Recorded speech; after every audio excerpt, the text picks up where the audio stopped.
Hello and welcome back to English Today. This is DVD 11 and the third DVD of your lower intermediate level.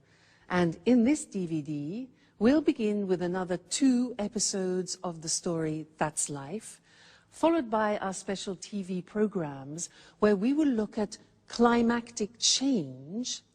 And then in our cooking program, we'll talk about planning meals.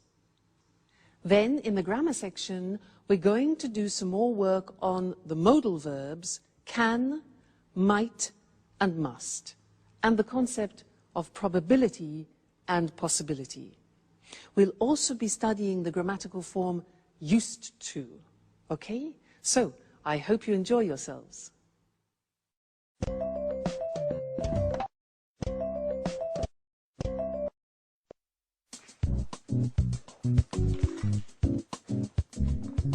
Good morning. Alice, is Anne at home? I just met the postman and this package is for her. No, she's not in now. My, what a large package. Please be careful. I think it contains fragile objects.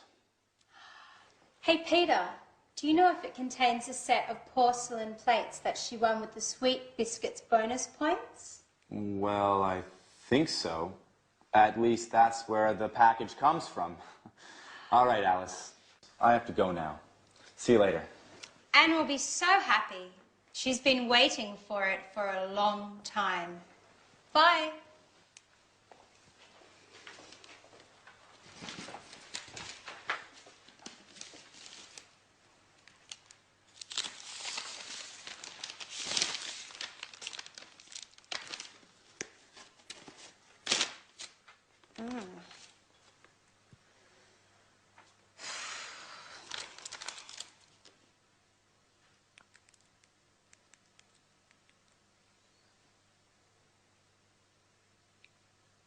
Hello, Anne.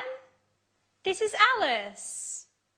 I've got great news for you. Your set of Chinese porcelain has arrived. They're beautiful. No, I opened it. I'm sorry, Anne. I just couldn't resist. Oh no, Anne, I'm so sorry. It broke. Okay. I'm not allowed to touch any more plates. You're absolutely right. I'm so sorry. Bye.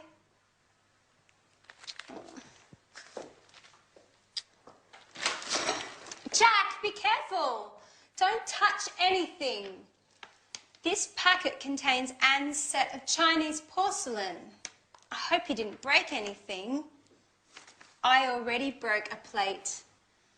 And guess who heard me breaking it? Anne. Oh my. I didn't notice anything. Well, you should look where you are going. I'm sorry. What are we going to do? Well, let's get ready for Anne to lose her temper. Who knows? Maybe she'll forgive us. She can't get that angry.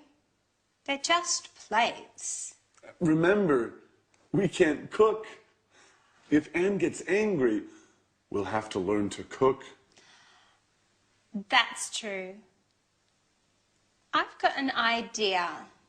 Let's go get something from the local takeout place.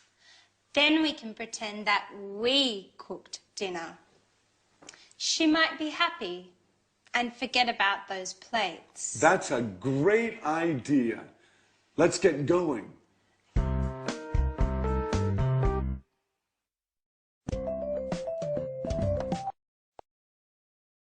Hello and welcome back again to your live English language program.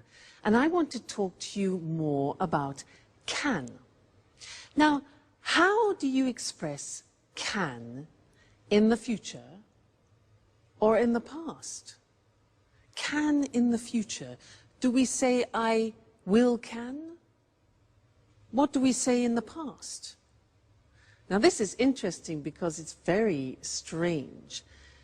We use the verb to be able to.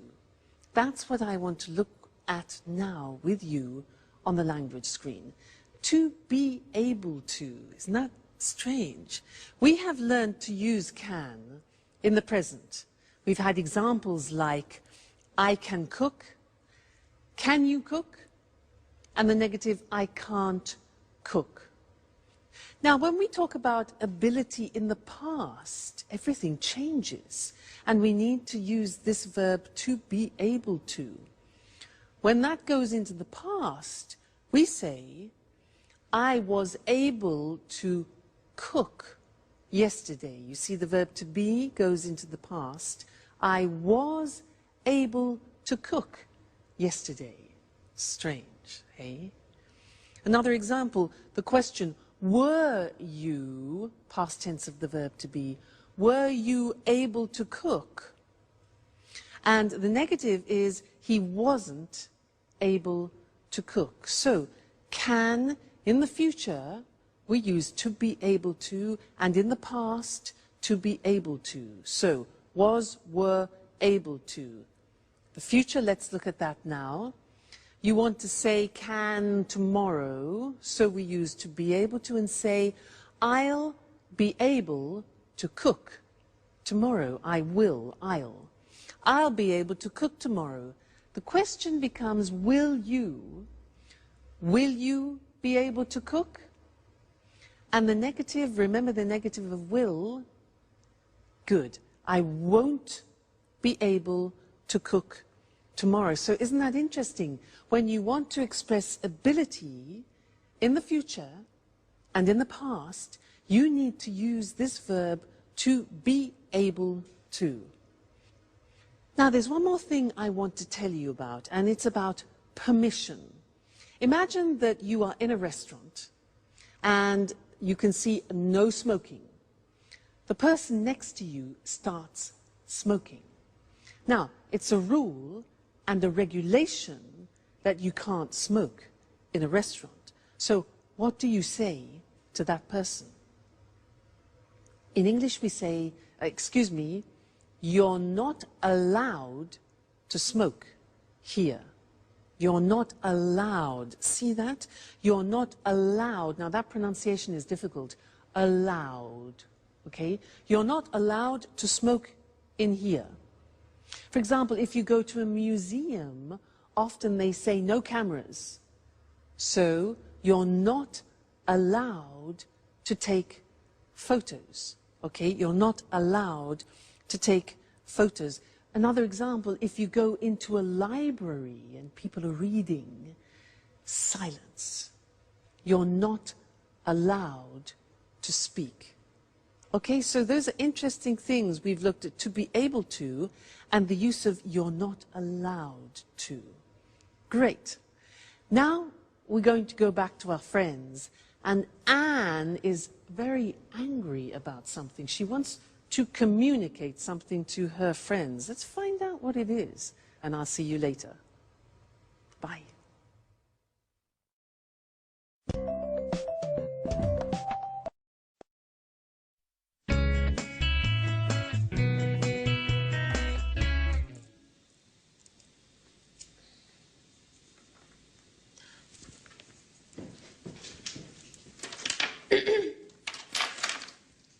Hi, Anne. What's that you're holding? Hello, everyone.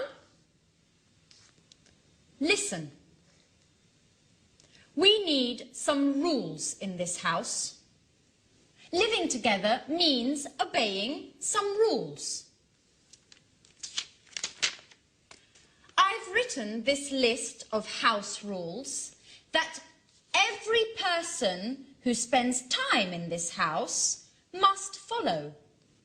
No one is allowed to leave this living room until they read and memorize these rules. Bad day, huh? She's right, Jack. Anyway, Anne, dear, what about these house rules? First of all, don't call me Anne, dear. Now listen. Rule number 1. You must never, and I stress never, open my post. Rule number 2. From now on, clean the house at least once a week. Rule number 3. We have to take turns washing up. Rule number 4. Okay. We understand. You must be angry. Well, yes, Jack. I'm very, very angry. I was really looking forward to getting that set of Chinese plates. I saved bonus points for a year eating the same stupid biscuits, which, for your information, I can't stand anymore. I just kept eating and buying them in order to get the set of Chinese porcelain. All for nothing. Oh, please forgive us, Anne. Just tell us where to go and we'll buy you a new set. Oh, well, that's not possible. They were handcrafted in Shanghai. And they cost a fortune. Okay, we'll do our best to make it up. Somehow. Now sit down, Anne. You must be exhausted. Jack and I made dinner for you. You don't have to do anything. We thought of everything. Really? What? You made dinner for me? Yes, Anne. It was the least we could do. Well, okay. I'll forgive you this time. But I warn both of you that I want more discipline in this house. You can't do what you want all the time.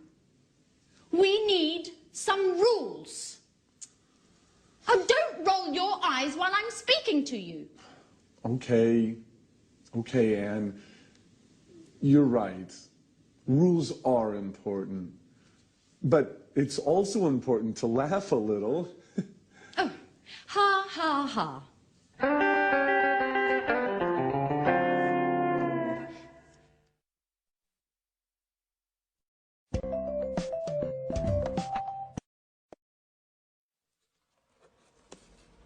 Oh, hi. Hi and welcome back. This is a box which my mother sent me and she said there are some useful things for me. So I was just looking. Come and have a look with me. Oh, go. Oh, what's a strain? What's this? What is this? What's this? Well, it can't be a shoe, can it? It's not a shoe. Can't be a shoe because it's made of metal. It's made of metal? Well, it might be some sort of lamp or something, like it looks like an Aladdin's lamp, a special lamp. No, but it can't be that. Ah, look, here there's a sort of metal groove, probably for cigarettes. That's it. It must be a cigarette holder, and a type of ashtray, an oriental ashtray. How unusual. That's very typical of my mother. Useful, though. Now, did you see the language that I used? I said, it can't be a shoe. When I say it can't be, it means it's impossible. It's impossible, it's too small, and it's metal. So it can't be a shoe. So I'm talking about probability and possibility, okay? Then I said, well, it might be a magical lamp. Now, might is when you're not sure. Might is M-I-G-H-T. It might be a lamp. So when you're not sure, you say might. Then I said, no. It must be an ashtray. Now, when I say it must be, it's because I'm absolutely sure that the possibility of it being an ashtray is certain, okay? So 3 possibilities. It can't be, might be, and must be. So let's have a look at the other things in the box. Ashtray. What is this? What's this? You see this? Well, it can't be, I mean, it looks like a negative from a film, doesn't it? No, it can't be a negative because there are no images. Well, it might be, you know, I just don't know. I mean, it might be some sort of special sticker that you put on things, but it hasn't got any glue. I don't know what it is. Just a minute. Look, here's something explaining it. A forehead thermometer. Put it on your head and it reads the temperature. What? Let's try that. So I put it on my head like this and said, hold it on your forehead and it tells you your temperature. Let's have a look. 37. Whew, that's hot. It is. It's a thermometer. Incredible. Now that is very useful because it's small. So interesting. Next thing, what's this? Look at this. Now, it's shiny and it's silver, but it can't be a mirror because I can't see myself. Can't be a mirror. What can it be? Oh, I know.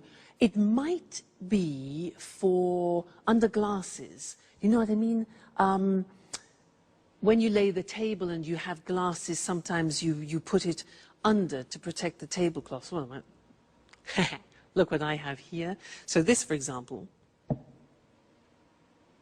Yeah, but it's a bit strange, isn't it? I mean, it can't be that, really. Not made of metal like this. It must be, I don't know again. Wait a minute. Here's the box. A drop stop. A drop stop. It must be something for pouring then. Let's have a look. You put it, let's try. I just so happen to have a bottle here. And it says, put it on the bottle like this. A drop stop. So it stops things from dropping. And pour out the liquid and there are no drops. Let's try that. Let's try. Wow. That works. It doesn't drop. So it must be something for stopping drops. You can see. Fantastic. My mother is a genius. She is full of amazing ideas. Thanks, Mum. Let me show you the language that I was using then. We were talking about probability and possibility, and the first thing that we can talk about is when you are expressing strong probability, is when you think almost certainly you know what something is. So it must be an ashtray.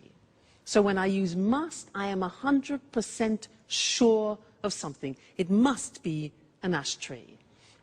Now, if you are sure that it isn't something, that it is totally improbable, 100%, the opposite is it can't be. Like that. I said, it can't be a shoe, it's too small. So it must be, it can't be, and then if you're not sure about something, we use the simple verb might. Look at the spelling, M-I-G-H-T. It might be an incense burner, for example. We can also say it could be. Might, could, both express uncertain probability. All right, so this is very useful when you are making deductions. Must be, it can't be, and it might be. So those are the three verbs that we use. Okay?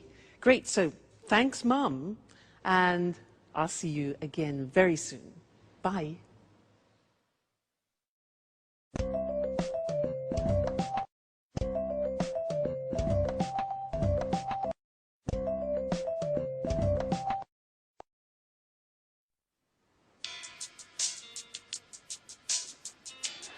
Hi, everybody. What's on TV? Jack, just a minute. It's almost finished. TV.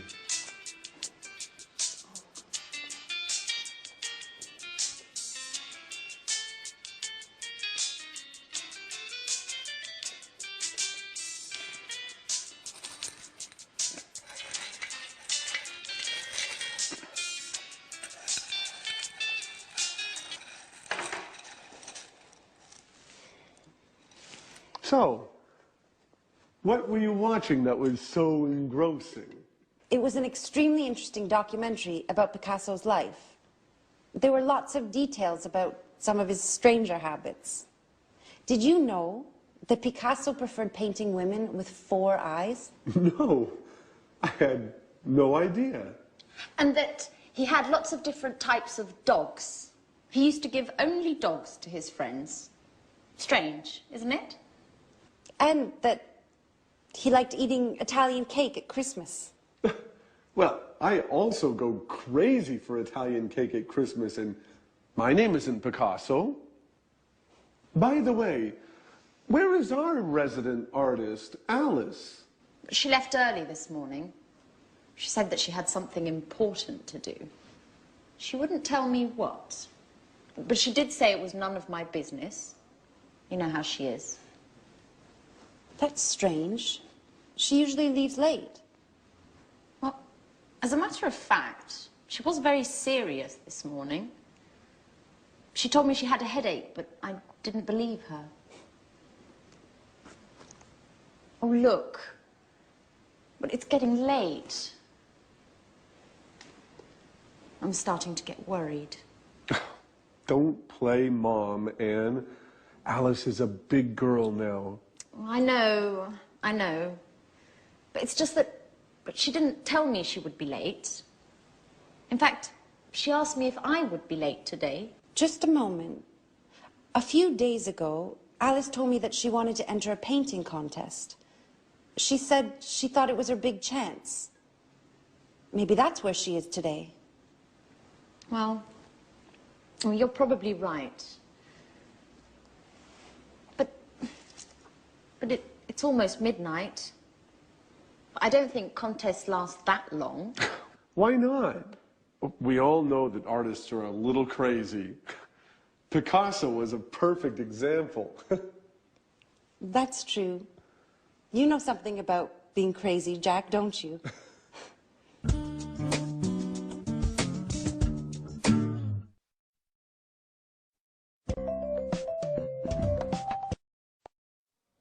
Hello again. Did you hear them talking about Picasso? Some interesting things about him.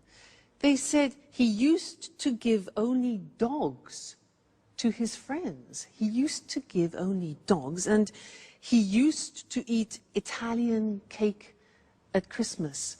Now, this verb, used to, well, it's written U-S-E-D, but the pronunciation is used, and we'll see that on the screen later. And we use it to talk about habits that people have had in the past and now don't have anymore. And to illustrate this, I have some examples of habits that I have had in the past. For example, this. This is a cigarette. Well, I used to smoke. Now that means that I did smoke in the past, but I don't smoke anymore. I stopped the habit. I used to smoke, okay? Look at this tennis racket, haha. I used to play tennis. I was quite good, actually. I used to play tennis, but then I stopped. I didn't have enough time, too much work. You know how it is. This, now look at this, look at this. This is fur. I used to wear this. In England, it's a fur. You know, F-U-R, this. I used to wear it in England, but then I stopped because now in England people spit at you if you wear fur. So That is a habit I have definitely stopped.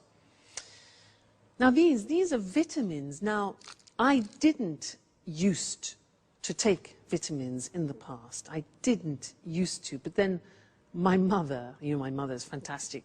She explained how useful they can be, so now I do, but in the past I didn't used to.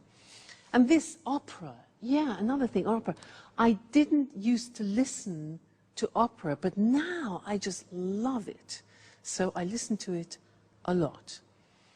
Okay, so there were some examples for you of used to. Let's go and look at the different forms on the board now. So, when we speak about habits that we had in the past and we don't have now, we use used to. Look at the spelling. It's U-S-E-D and then T-O. But the pronunciation is not used, it's used. Unusual. Used. Okay? So the example is, I used to smoke. And that's for all the subject forms. I used to, you used to, he used to, she used to, we used to, they used to. Okay? So I used to smoke. I used to play tennis. I used to wear fur. Okay? Pronunciation used. Now, in the negative, we use the auxiliary did. So I didn't use. Notice we take off the D because it's the infinitive. I didn't used to take vitamins, and I didn't used to listen to the opera. And the question form is easy. It's, did you used to do a lot of sports? Did you used to stay in bed until midday? I remember that. So if you think about your lives and about habits that you had in the past and you don't have now, when you talk about those to people, that's what you use. I used to smoke, but I don't anymore. I used to play tennis, but now I'm too busy. All right, so very important for describing past habits, used to. Great. That's the lesson for now, and I'll see you again very soon. Bye.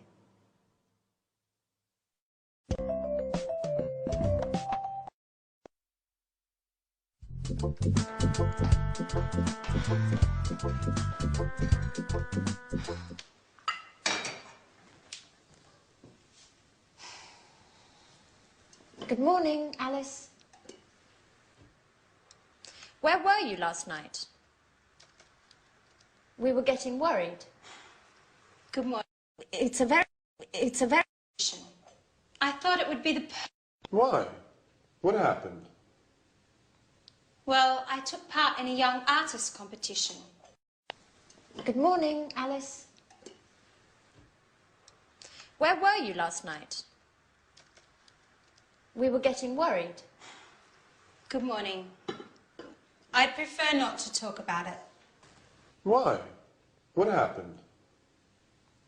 Well, I took part in a young artist competition. I thought it would be the perfect occasion for me to show my talent. So? How did it go? You made a great impression, didn't you? Well, no. It went badly. They said that I wasn't cut out to be an artist. But the jury was made up of incompetents. Maybe no one appreciates my talent. Oh, come on, Alice, don't take it so badly. You know you are a genius, right? That's all that matters.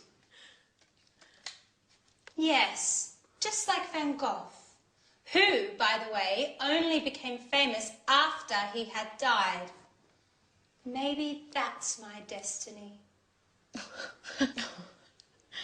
Maybe you're exaggerating, just a little bit.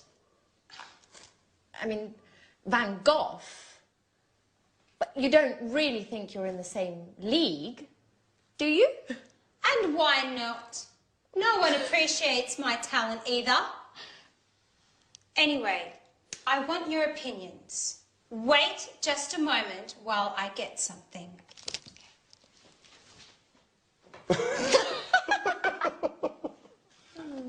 Oh, my goodness.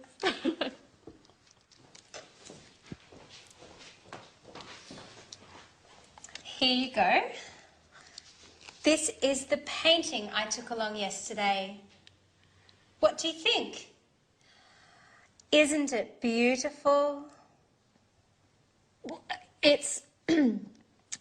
it's interesting.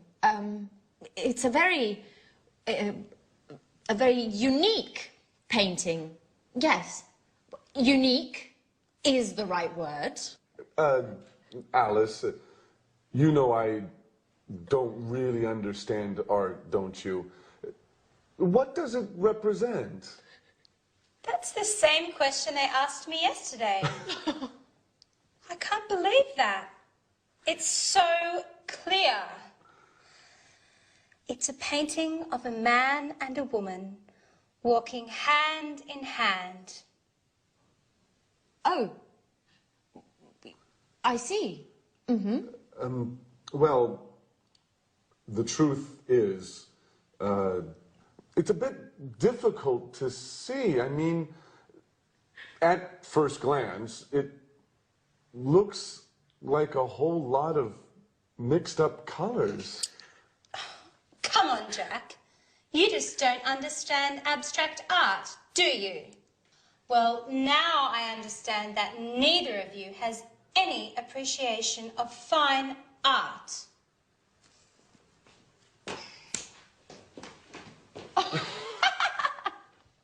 Oh, artists never tell an artist what you really think.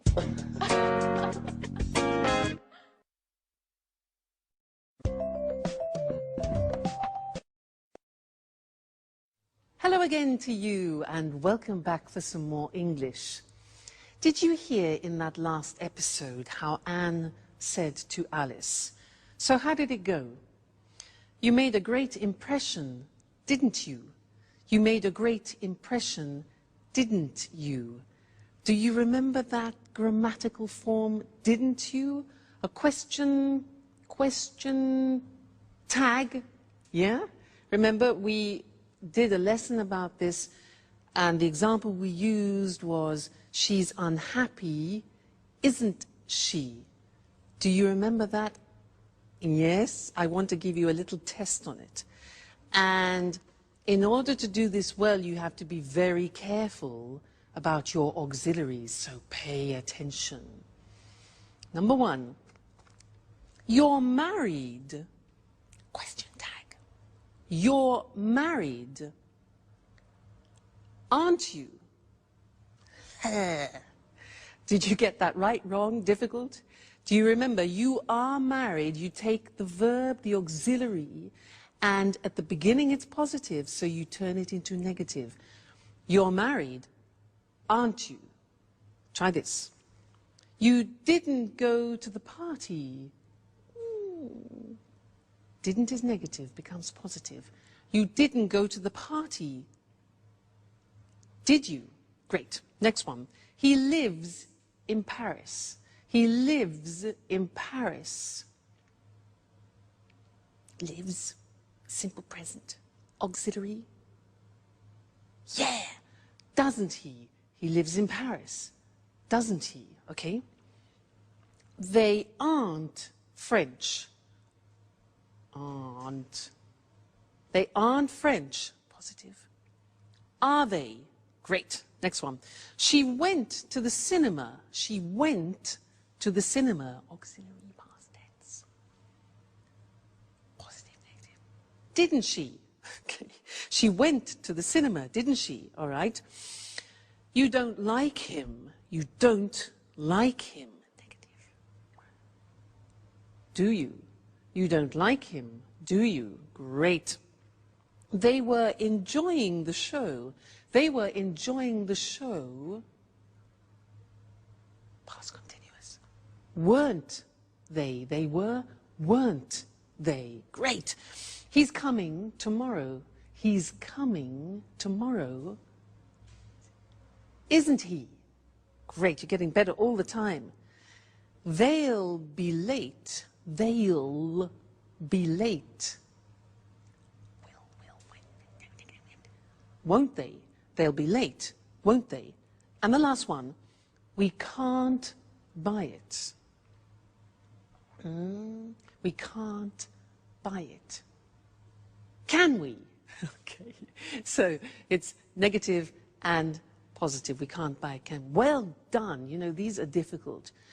Only if you know your auxiliary verbs can you do these question tags. So congratulations. We're making progress. Great. So I'll see you in the next lesson very soon. Take care and enjoy studying. Bye.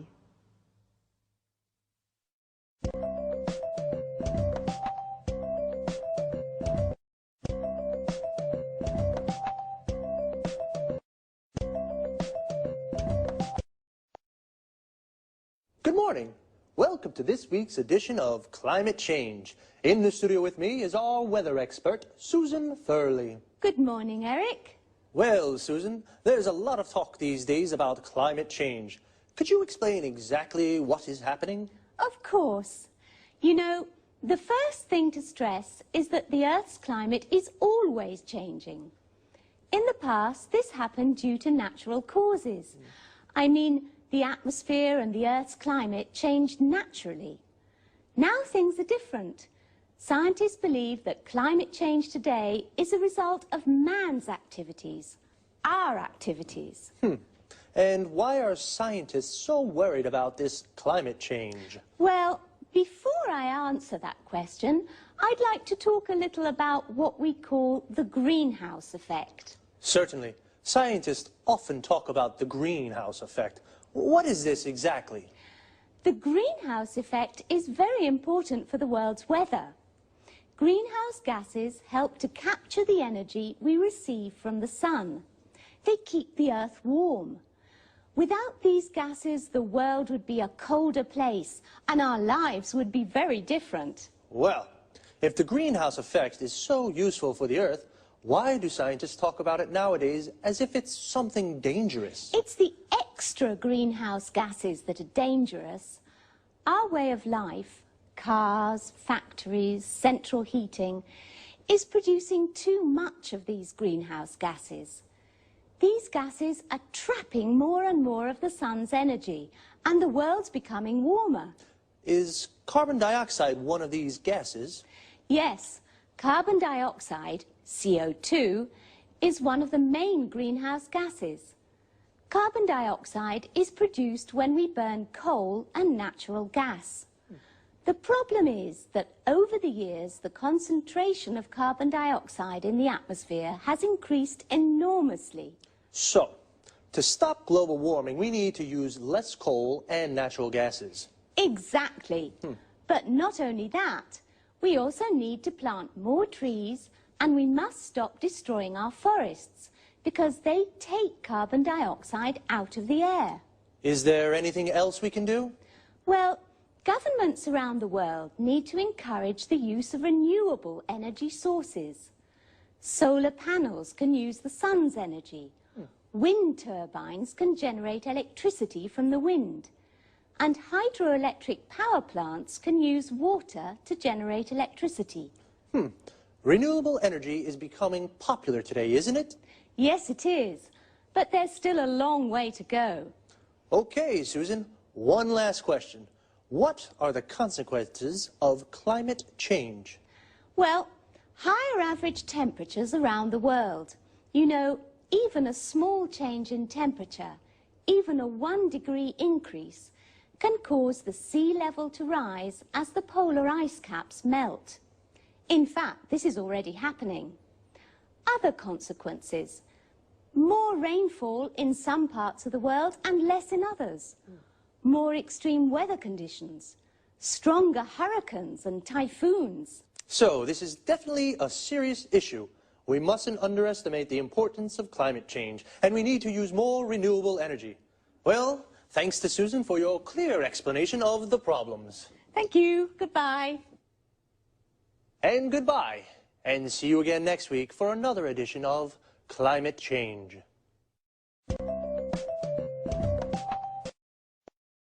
Okay, now let's have a look at all the terms and expressions we use to talk about the weather and climate change. Firstly, climate change is the term we use for the changes to the world's weather. For example, higher temperatures and more rainfall. Rainfall is how much rain there is, the volume of rain that falls.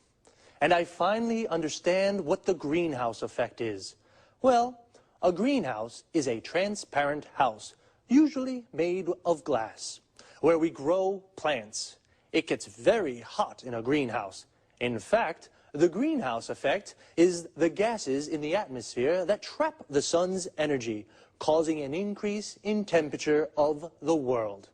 This is what we call global warming, the world becoming hotter.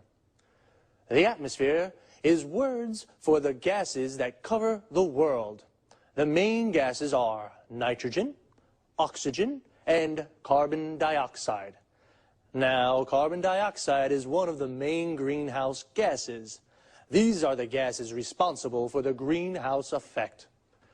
The carbon dioxide in the atmosphere is increasing due to man's activities, so we have to do something to reduce it. We use the expression due to say as a result of. Susan said we should use more renewable energy sources. Renewable energy is energy from the sun, the wind, and water. For example, solar panels generate electricity from the sun, and wind turbines generate electricity from the wind. The verb to generate means to make. Well, renewable energy is becoming popular today, which is good, but there's still a long way to go. This expression, "there's a long way to go," means that there is still a lot we have to do before we reach our objective, which is to reduce global warming. We've run out of time, so that's all for now. See you soon.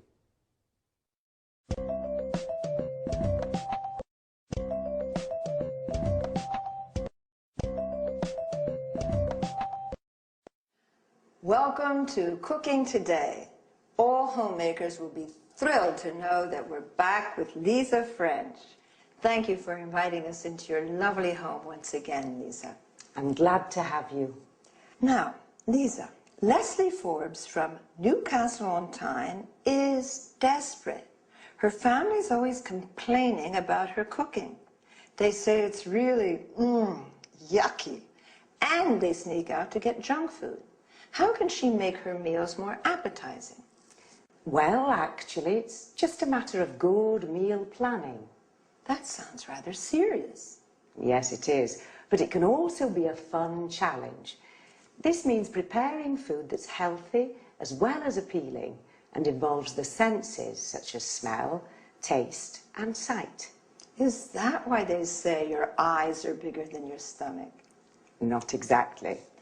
Now, getting serious, when you say healthy, you're referring to nutrition, aren't you? Yes, of course.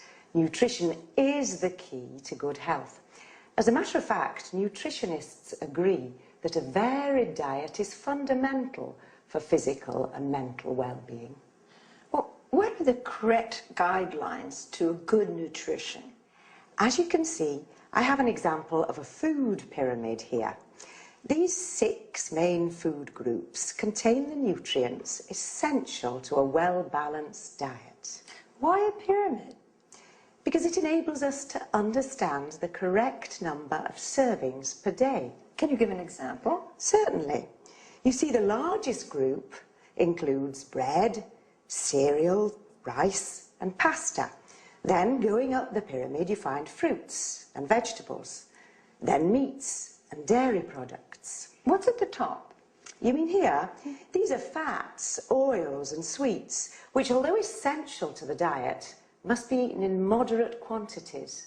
Now, going back to Leslie's request, how can she make tasty meals for her family? If she hasn't much time for shopping, she can make a weekly plan. Besides a correct diet, she must consider the likes and dislikes of her family. You're telling me. In my family, my son hated beans and my daughter was allergic to milk. That's a common problem. The thing is to compensate with food belonging to the same group, or supplements. Really? That's good to know. A little secret. If you truly enjoy preparing meals, then your family will probably enjoy eating them. How can I get my family to enjoy my cooking? Just be creative. Think like an artist. Play with the colors, shapes, and texture of food. Oh my gosh, how time flies. We've got to wind this up. Lisa, thank you for inviting us into your home again. It's been a pleasure being here. Thank you for coming.